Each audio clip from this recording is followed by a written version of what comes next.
We are learning 3 people are now dead after the multi-vehicle wreck involving 4 18-wheelers on I-35. We'll have a live report from the scene. And witnesses are talking to News Channel 25 about the horrific sound they heard of a car running into their neighbor's home. Plus, a Temple toddler is dead after a TV and a piece of furniture fall on him. What investigators say he was doing when the furniture fell. The Night Beat starts now. Breaking news, tracking storms. News Channel 25 Night Beat. We had a multi-vehicle crash.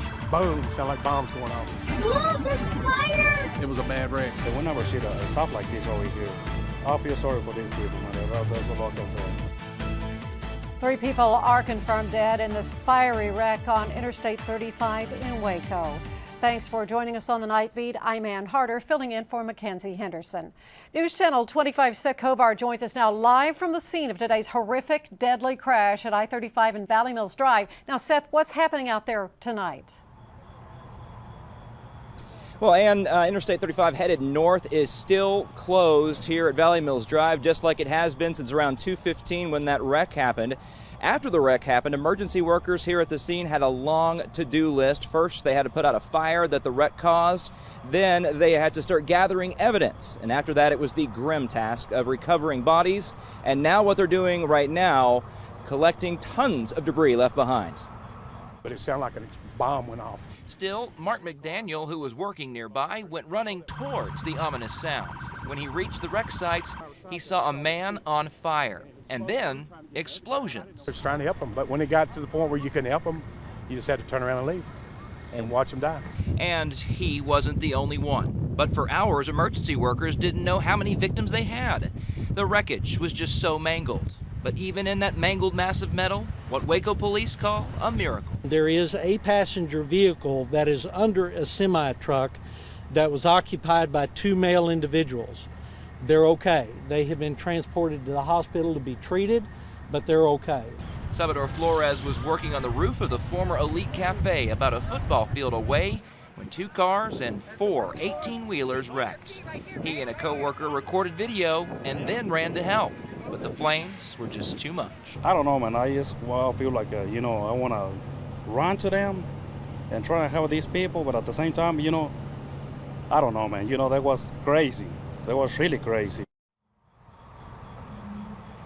Yeah, the focus now, of course, is trying to get northbound Interstate 35 back open. They are making progress down here, but News Channel 25's Stephanie Escobar reports today's wreck made for a traffic nightmare.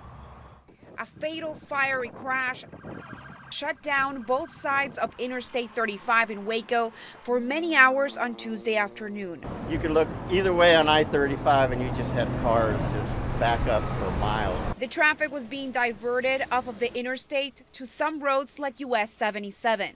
Jesse Alvarez was one of the drivers who had to take an alternate route to get to his work at LaSalle Avenue. That took another 30 minutes just to go south and then cross back over and then come back around the circle. And when I got to the circle, it was pure madness. There were so many cars there. And some of those cars could not make it around the circle because police closed it down. This is the first time I seen them close this down like this. How they got it now, this is the first time I seen that. And the first time she has seen so much traffic on her way to work. It was bad. The traffic was terrible. The traffic was so terrible that it took Alvarez 40 extra minutes to make it to LaSalle shops. Reporting in Waco, Stephanie Escobar, News Channel 25.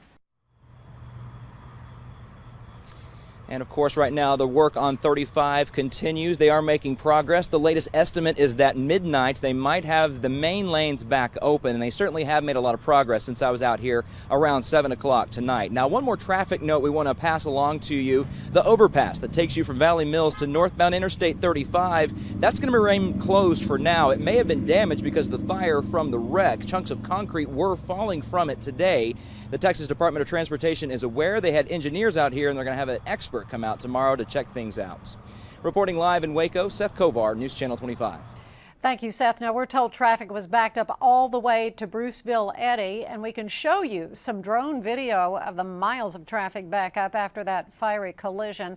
Anson Massey of Hawkeye Drone Services shared this video from above the crash. This highlighted video gives you a little better idea of exactly where that pileup occurred at Valley Mills and the interstate. And from another angle, you can see the traffic being diverted off the interstate and away from that crash scene. As Seth reported, flames reached that I-35 overpass bridge support, and experts are having to check out the integrity of the structure. Pieces of concrete were seen falling from the bridge. Traffic had been briefly allowed back on. That prompted officers to close it, and we have just learned it will stay closed tonight. Robert Farrell is a retired civil engineer with bridge design experience, and we spoke with him by phone. When the inspection crew looks at the steel girders, those are the ones that are a long-term fix. If they're not damaged to the point where they think they've got to be replaced, that's just an inspection portion. Now, we are told a bridge expert is expected from Austin tomorrow to take a look at it, and that's when it will be determined the extent of any needed repairs.